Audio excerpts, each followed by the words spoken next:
Aujourd'hui, nous allons parler du lait de vache. Tout d'abord, pourquoi est-il important d'en donner aux enfants à partir de l'âge de 2 à 3 ans? Eh bien, tout simplement parce que les enfants ont besoin de beaucoup de calcium et que les produits laitiers en sont leur première source.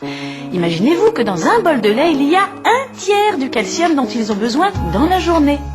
D'ailleurs, on sait très bien qu'un enfant qui ne boit pas de lait a beaucoup de mal à couvrir ses besoins en calcium. Et pour y arriver, il serait obligé de manger au moins 2 ou 3 yaourts par jour et une portion de fromage. Et puis sachez que dans le lait, il n'y a pas que du calcium. Il y a aussi des protéines, du phosphore, du potassium et des tas de vitamines du groupe B. D'ailleurs, le lait est une source importante de vitamine B2. Donc essayez de prolonger le plus longtemps possible cette période bénigne de l'enfance où les enfants aiment le lait. Et continuez à en proposer le matin au petit déjeuner et au goûter. Mais il y a toutefois un risque qu'un jour ils s'arrêtent de boire du lait. Soit parce que leur goût évolue, ou parce qu'ils trouvent ça ringard, ou tout simplement parce que vous les parents vous avez arrêté de leur en proposer. D'ailleurs, voyons un peu comment les enfants réagissent vis-à-vis du lait. Le lait, oui, j'aime bien. J'en bois au petit déjeuner. Au goûter, j'en prends quelques fois pour manger avec les céréales. Le lait? Ah, ça j'aime pas. J'aime bien le lait parce que c'est liquide et ça peut être chaud et froid. Je déteste le lait parce que c'est bizarre. Moi, j'aime pas le lait parce que je trouve que c'est un drôle de goût. Vous voyez, il y a tous les types de comportements. Et pour ceux qui en boivent peu, eh bien, il va falloir augmenter la consommation d'autres produits laitiers comme les yaourts, les fromages blancs, les petits suisses et les différents fromages. Il y a quand même une question que vous vous posez souvent. Est-ce que le lait ne se digère pas plus difficilement avec l'âge? Alors, juste un petit cours. Le lait contient un sucre naturel qui s'appelle le lactose. Ce lactose, il a besoin d'une enzyme qu'on appelle la lactase pour le digérer et permettre qu'il soit facilement assimilé par l'organisme.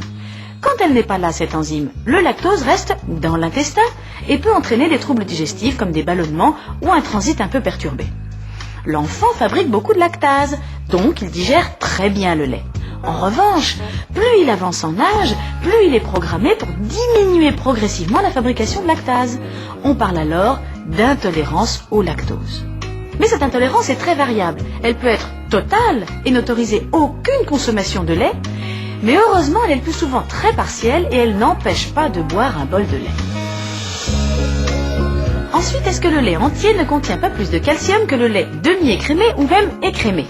Eh bien non. Le fait d'écrémer un lait ne fait que retirer la matière grasse et ce qui s'y trouve. Or, le calcium ne s'y trouve pas.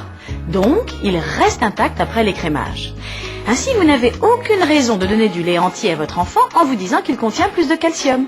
En réalité, il en contient autant, mais avec des matières grasses en plus. Autre question, est-ce que les laits pasteurisés ou stérilisés ont de moins bonne qualité nutritionnelle que les laits frais? Sachez qu'un lait, de toute façon, doit toujours être chauffé avant d'être consommé pour des raisons d'hygiène évidentes. Même lorsqu'on allait à la ferme chercher le lait encore tout chaud, il fallait le faire bouillir, au moins 5 à 10 minutes avant de le consommer. Ce qui permettait d'ailleurs ensuite de recueillir la crème qui s'était formée sur le dessus. Bon, mais les temps ont changé et les enfants ne connaîtront plus cela. Mais si on a un peu perdu en tradition, en revanche, on a gagné en sécurité bactériologique. Tous les laits vendus dans le commerce sont pasteurisés ou stérilisés et un nouveau système est même apparu récemment, il s'agit de microfiltration.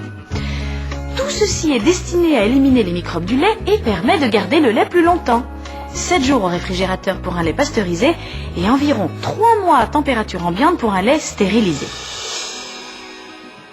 Alors, tout cela a-t-il des conséquences sur les qualités nutritionnelles du lait? Eh bien, très peu. Même teneur en protéines, même teneur en calcium, en revanche, un peu moins de vitamines que le lait frais quand il y a eu le traitement thermique. Mais ceci dit, vous feriez de toute façon bouillir le lait frais, alors ça revient bien au même. Donc, pas d'état d'âme sur ce sujet. Bon, maintenant, autre vaste sujet, les différents laits que l'on trouve dans le commerce. D'ailleurs, est-ce que les enfants s'y retrouvent? Moi, à la maison, maman, elle achète plein de laits différents qui sont beaux pour la santé, par exemple avec du calcium, des vitamines. Il y a des laits enrichis en certaines substances, comme en oméga 3, en vitamine D et même parfois en calcium. Tout ceci est clairement indiqué sur l'emballage. Pour un enfant, les laits aux oméga 3 ne sont pas très utiles. En revanche, s'il est à risque de manquer un peu de vitamine D ou de calcium, les laits qui en sont enrichis peuvent lui être utiles. Il y a aussi les laits à teneur garantie en vitamines qui contiennent autant de vitamines que le lait frais originel. Il y a aussi du lait sans lactose pour faciliter la digestion du lait à ceux qui ont trop peu de lactase. Mais ces laits sont plus utiles à des adultes qu'à des enfants.